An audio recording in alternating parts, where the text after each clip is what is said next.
ஹுலுலங்காட்டில் உள்ள இடைநிலை பள்ளியில் 2ஆம் படிவம் பயிலும் தனது மகள் வகுப்பு தோழனால் பகடிவதைக்கு உள்ளாகி இருப்பது குறித்து அம்மாணவியின் தாயாரான நூருல் ஹஃபீஸா முகமது தர்மீடி பெரும் வேதனைக்கும் ஏமாற்றத்திற்கும் உள்ளாகி உள்ளார். கடந்த ஜூலை மாதம் பள்ளியில் இணைந்த 2வது நாளிலேயே தனது மகள் பகடிவதையின் பாதிப்புக்கு உள்ளானதாக தனித்து வாழும் தாயான நூருல் ஹஃபீஸா தெரிவித்துள்ளார். விசித்திரமான மற்றும் பயங்கரமான உயிரினங்களை போன்ற படங்களை மகள் வரைந்ததை தொடர்ந்து அப்போதுதான் அவர் மன உளைச்சலுக்கு உள்ளாகி இருப்பது தெரிய வந்திருக்கிறது தாயாருக்கு. மேலும் வகுப்பில் வேறு எந்த மாணவர்களும் இல்லாத போது அவர் தனது கையை கூட வெட்டி கொண்டுள்ளதாக நூருல் விவரித்தார். என் மகள் பகடிவதைக்கு உள்ளானாரா என்று எனக்கு தெரியாது. அவள் எதையும் பகிர்ந்து கொள்ளவில்லை.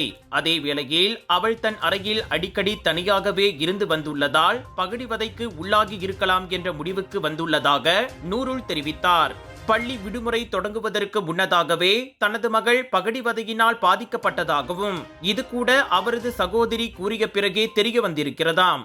இது குறித்து பள்ளியின் கவுன்சிலிங் ஆசிரியர் மற்றும் கட்டுழுங்க ஆசிரியரிடம் தெரிவித்த போதிலும் தனது மகளுக்கு எதிரான பகடிவதை இன்னும் நிறுத்தப்படாமல் தொடர்ந்து நடைபெற்று வருவதாகவும் இதனால் தாம் பெரும் வேதனைக்கு உள்ளாகி இருப்பதாக நூருல் குறிப்பிட்டுள்ளார்.